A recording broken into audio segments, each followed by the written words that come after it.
네, 키워드로 있는 시장입니다. 오늘 레몬리서치 김민수 대표와 함께합니다. 대표님 안녕하십니까? 안녕하십니까? 오늘 약간 좀 심각해 보이십니다. 오늘의 오늘요? 반등이 좀 달갑지 않나요? 아니요, 매매하느라고 정신이 없었습니다. 죄송합니다. 네. 알겠습니다. 첫 번째 키워드 보도록 하겠습니다. 자, 네. 오늘 증시 반등하고 있는데요. 네. 뭐 여러 가지 분석이 있는 것 같습니다. 미국의 경기 침체는 끝났다라고 보시는 분도 있는 것 같고, 하지만 침체는 아니지만 여전히 둔화세에 있다. 도무지 어떻게 봐야 될까요? 네, 지금을 왜 침체라는 얘기를 막 쓰는지 모르겠습니다. 그리고 또 이제 요즘 보면은 시장에서 평소에 안 보던 지표도 막 갖고 들어오더라고요. 혹시 그 이코노미스트로서 신규 실업수당 청구 건수에 대한 중요도가 어느 정도나 됩니까? 실업 청구 건수는 미국이 고용 지표가 매우 중요해졌으니까 예. 상당 부분 중요도가 있는데 네. 그래도 노동부에서 나오는 비농업 부문이라든지 그렇죠. 실업률보다는 약간의 무게도는 좀 떨어진 건 사실이죠. 역시 최고십니다. 예.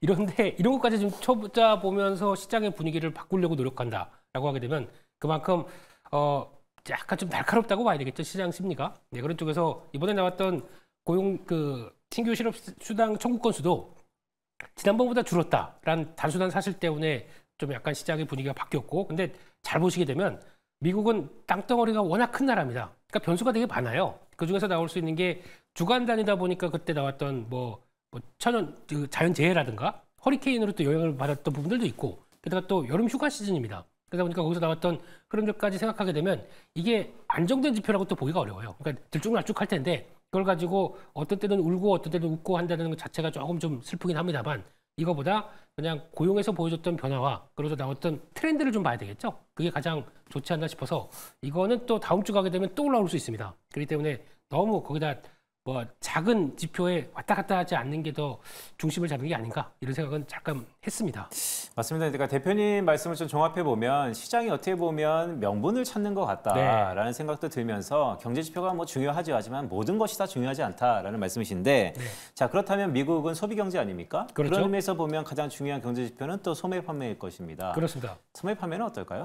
다음 주에 나올 걸로 보여지고 있고요. 한 중반쯤 가게 되면 또 체크하는 지표. 근데 여기서 이제 산업 생산은 미국 입장 쪽에서는 뭐 그냥 개인적으로는 그냥 참고만 하고 있는 편이고, 소매 판매가 제일 중요하겠죠. 근데 소매 판매 지표가 일단 고점에서 막 잘 그래도 지내다가 꺾이기 시작하는 부분부터 나왔던 게 개인들의 초과 저축이 마이너스가 들어가기 시작하면서부터, 그때부터는 소매 지표가 살아나지 못하는 모습들이 나오기 시작합니다. 그렇다는 얘기는 일단 미국에서 걱정하는 것처럼 이제 쓸 만큼 좀 썼고 거기다가 고금리인데 생각보다 많이 좀 소비가 됐던 소진이 됐던 현금인들이 상황 쪽에서 여기서 그러면은 이제 열심히 나와서 일을 해야 되겠죠. 근데 그런 것들이 간극이 벌어지다 보니까 못 나오게 되면 소매 판매 쪽에서는 약간 정체된 지표가 나올 수밖에 없는 게 지금의 현실이 아닌가 생각되고 있기 때문에 기대는 안 하고 있습니다. 근데 그거 대비해서 그래도 선전하는 지표가 나오게 되면 시장은 요즘 분위기가 좋은 건 좋은 거로 해석하고요, 나쁜 건 나쁜 거로 해석하더라고요. 그렇기 때문에 이게 아마 흔들리게 되면 또 시장의 출렁임이 나올 수 있는 흐름이기 때문에 감안은 하셔야 될 것 같습니다. 네, 요즘 경제 지표가 뭐 good news is good, 네. bad news is bad니까요. 그 관련돼서 조금 지켜보자는 말씀 주셨습니다. 자, 두 번째 키워드 보도록 하겠습니다. 반도체 한번 봐볼까요? 네. 미국의 필라델피아 반도체 지수는 뭐 그렇다 치더라도 이 엔비디아를 우리가 급등이라는 기사가 많더라고요. 이렇게 시가총액이 큰 기업이 급등이라니라고 보면 실제 주가가 그렇게 움직여요. 그만큼 어떻게 보면 수급에 공백이 있는 건가? 라도 생각도 들고 어떻게 보면 너무 많이 눌려 있는 건가? 또 생각이 드는데 어떻게 보세요?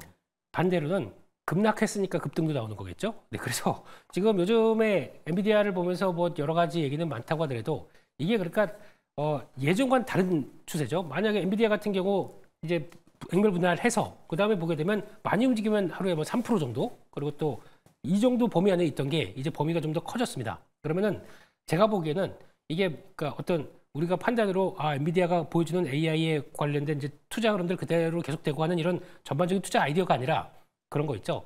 뭔가 외부적인 변수들. 그러니까 즉 저희가 요즘 미국 시장에서는 사람이 없다면서요, 매매하는데 사람 없고 기계만 딱 두고 거기서 이제 알고리즘 맞춰서 내가 맞춘 때만 딱 맞는다 그러면 계속 연관되면서 매도 뭐 매수 이런 식으로 바뀌다 보니까 이게 판단의 기준이 될 것이냐, 이거는 아마 제가 보기에는 좀 배제를 해야 될 것 같습니다. 이런 변동성이 큰 상황 쪽에서는 그런 흐름들 때문에 급등과 급락 가지고 흐름들을 보게 되면 아마 되게 정신이 나갈 것 같습니다. 그렇기 때문에 거기가 아니라 큰 트렌드는 그러면 기술적인 차원에서는 많이 빌리면 많이 돌아오겠죠. 그런 차원이 있는데 그거 말고 엔비디아가 보여줄 만한 흐름들, 그러니까 이제 H 시대가 이제 거의 끝났고 B 시대가 들어오는 블랙웰 시리즈가 들어왔었을 때 그것도 어차피 훨씬 더 성능도 좋고 비쌀 거 아닙니까? 근데 그게 어떤 어느 정도 좀 완만하게 그리고 또 세대 교체가 되기 시작하고 거기서도 수요도 계속 받쳐주고 하는 모습들을 봤었을 때 그게 이상 없다고 하게 되면 또 레벨업될 실적들은 꾸준히 나올 수가 있기 때문에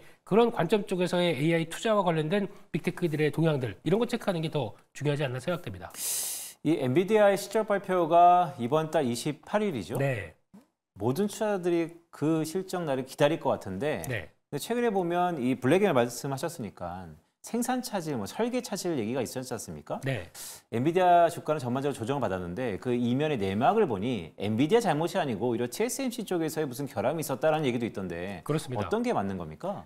그거를 저희가 파악할 정도면 거의 월가에 가 있어야 되고요. 거기다 뭐 대만 사람이 아닌가 생각되는데, 근데 그게 가장 중요한 거는 이런 얘기가 나왔던 지금 시점이 더 중요하지 않나 싶습니다. 어떻게 보면은 이제 새로운 모델이 나오기 시작하면서 뭐 이제 원만하게 그리고 또 아주 스무스하게 돌아가는 것은 가장 저희가 이상적으로 바라봐야 될 흐름인데 워낙 또 이제 수요도 뜨겁고 거기서 저 교체되는 시기들이 생각보다 빠르다 보니까 나오는 노이즈 중에 하나라고 생각합니다. 근데 그게 그럼에도 불구하고 이게 뭐 지연이 되거나 물론 엔비디아는 부정했습니다. 잘 되고 있다라고 했는데 이게 지연되거나 아니면 변화가 나온다고 하더라도 그렇게 가는 스케줄이 크게 뭐 뒤틀어지거나 아우 이거는 안 돼. 아예 수율 뭐 TSMC 입장 쪽에서는 수율 못 나와서 힘들어요. 이렇게 나올 정도가 아니라고 하게 되면 그냥 가는 수순이라고 봐야 되겠죠. 그 가운데 노이즈 정도가 아닌가 생각하고 있습니다. 알겠습니다. 네. 자, 우리 국내 종목들 좀 볼까요? 네. SK하이닉스, 뭐 한미반도체, 뭐 엔비디아의 밸류체인에 있는 것들이죠. 네. 삼성전자가 이번에 컨퍼런스 콜에서 3분기에는 퀄 테스트 엔비디아를 통과할 것이다라고 마침표를 찍어놨어요. 네. 지금 8월 중순쯤이니까 한 6주 남았습니다. 네. 자, 이 6주 동안에 삼성전자를 어떻게 좀 봐야 될까요? 네. 그러다 보니까 삼성전자에 대한 기대감은 좀 올라가고 하이닉스나 뭐 한미반도체 쪽은 약간 떨어지고 하는 변화가 나오다 보니까 이렇게 나오는 것 같은데 막상 주가는 또 그렇지도 않습니다. 둘 다 빠졌습니다. 그런 쪽에서 이제 둘 다 어떤 식으로 돌아가느냐에 대한 어떤 톱니바퀴의 모습들을 만들어주는 게 중요할 것 같은데 일단은 뭐 당연히 미국의 빅테크 기업과 함께 반도체 쪽에 대한 시선들이 갈 수밖에 없고요. 근데 그거와는 또 플러스 알파로 이게 어떤 때는 마이너스 알파가 되고 플러스 알파가 되긴 하겠지만 지금 제가 보기에는 그렇습니다. 이 국면이 상승으로 펼쳐지고 있을 때 반도체 쪽 같은 경우는 이거를 하락으로 보는 게 아니라 조정으로 보는 게 맞지 않나라는 생각입니다. 조정이라는 얘기는 어느 정도 가격 변화 흐름들 맞추고 나게 되면 레벨업을 다시 시도를 하겠죠. 그런 과정 중에 하나라고 보게 되면 지금 정확하게 보게 되면 과거 사이클상 봤었을 때 메모리 사이클 같은 경우는 이제 보통 저기 있는 OPM, 그러니까 마진 같은 경우가 50%대에서 50%대 중반대가 가장 거의 고점이었고 거기서 이제 꺾이기 시작하면서 반도체 사이클에 또 막이 내리는 이런 관점으로 봤었는데 이번엔 좀 다를 것 같습니다. HBM이 끌고 가는 수익성까지 가세가 된다라고 하게 되면 50%대 중반에서 끝날까요? 오히려 확장되는 모습까지 나오면서 그게 또 어떤 이익의 질과 규모가 좀 더 올라가기 시작한다. 그러면은 지금은 이렇죠. 근데 또 그때 가보게 되면 실적 발표와 함께 흐름 나오게 되면 또 바뀔 수가 있는 소지가 있기 때문에 이런 점들도 계속 체크하면서 제일 중요한 건 다른 거 없습니다. 그래도 이익의 단의 변화가 계속 이어지느냐 이런 흐름들만 보게 되면 또 거기서는 또 언제 그랬냐는 듯이 매수가 들어오겠죠. 네. 알겠습니다. 자, 그럼 마지막 키워드 보도록 하겠습니다. 자, 그래서 우리 이제 금요일이다 보니까 네. 다음 주에 전략을 한번 짜봐야 될 건데 오늘 대표님 말씀을 쭉 들어보니까 우리가 한 열흘 전에만 하더라도 뭐 반도체를 위시한 엔비디아를 위시한 반도체 전반적으로 실적은 좋다. 하지만 가격 변수, 가격 레벨이 너무나 부담스러웠다라는 게 대부분 컨센서스였어요. 네. 근데 지금은 완전히 좀 격세지감일 정도로 달라졌단 말입니다. 그렇습니다. 그렇다면 지금이 사야 될 때라고 보시는 건가요? 네. 지수가 2,500대입니다. 아직 뭐 2,600을 막 시도하고 있는 이런 단계. 근데 이게 그 사이에 한 주 전이나 두 주 전보다 지금 바뀐 건 지수밖에 없어요. 그렇다는 얘기는 약간 시장 충격 여러 가지에 의해서 들어오긴 했지만 기업들이 그러면 두 주 전보다 실적이나 아니면 뭐 성장세가 완전히 꺾였다거나 변화가 되지는 않는다고 보게 되면 지금은 오히려 제가 해야 될 일은 늘리는 건 맞습니다. 늘리는 건 맞는데 변동성이 크다 보니까 이걸 여기서부터 딱 사고 그냥 바이 앤 홀드 하기에는 좀 변동성이 크다는 얘기겠죠. 이를 좀 감안하시면서 시장 변화가 크기 때문에 점진적으로 특히 변동성 큰 때는 보게 되면 가만히 있다가 하락할 땐 무서워서 못 사고요. 올라가니까 쫓아가서 사더라고요. 그게 오히려 반대로 되셔야 됩니다. 이럴 때는 밀리면은 해봐야 지난번 저점 깨지겠어 생각해서 거기서 사셨다가 올라가는 거 볼 때는 그냥 관망.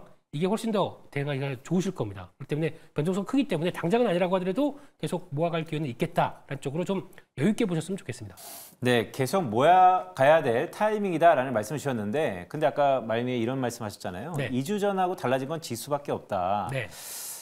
그런데 매크로 보는 입장에서 보면 엔화 환율도 상당히 레벨이 좀 달라졌습니다. 그건 그렇죠. 네, 그래서 말씀 주셨던 것처럼 이번에 변동이 엔화발의 변동이라면 2주 전하고 상황이 좀 달라진 거 아닌가라는 생각도 드는데. 거기서 나왔던 게 이제 통화정책회의와 관련된 쪽의 뉘앙스라고 봐야 되겠죠. 근데 거기서 나오면서 시장에 파장이 나오니까 BOJ에서 입장을 살짝 바꾸기 시작하지 않습니까? 그렇게 되면은 다시 이제 예전처럼의 회귀 가능성이 돌아가게 되면 오히려 또 그 충격받았던 부분들이 다시 변화가 들어올 수 있는 근거가 될 수도 있겠다라고 하게 되면 이런 것들을 다 생각했을 때는 일단 지금 여기서 그러면 추가 하락을 놓고 그냥 손을 놓을 것이냐, 추가 하락 보면서 손을 놓을 것이냐, 아니면은 회복 가능성을 볼 것이냐라고 하게 되면 저는 후자가 더 맞다라고 생각 들고 있기 때문에 그럼으로 인해서 뭐 중기적으로 그렇겠죠. 일본 입장으로도 적어도 한 1%대까지는 금리를 올리는 게 일반적이겠다라고 본다고 하더라도 그 속도나 흐름들이 시장의 눈치를 많이 본다라고 하게 되면 저희가 매크로 쪽에서는 가장 무서운 게 그거 아닙니까? 속도하지 않습니까? 이런 식으로 급하게 나오는 게 아니라 만약에 또 완만한 변화로 나오기 시작하게 되면 시장은 회복의 무게를 더 둬야 되지 않나 생각되고 있습니다. 알겠습니다. 뭐 다사다난했던 한 주를 마감하는데 다음 주에도 상당 부분 기대를 갖고 모아가는 전략이 필요하다라는 말씀 주셨습니다. 오늘 도움 말씀 레몬리서치 김민수 대표와 함께했습니다. 대표님 고맙습니다. 감사합니다.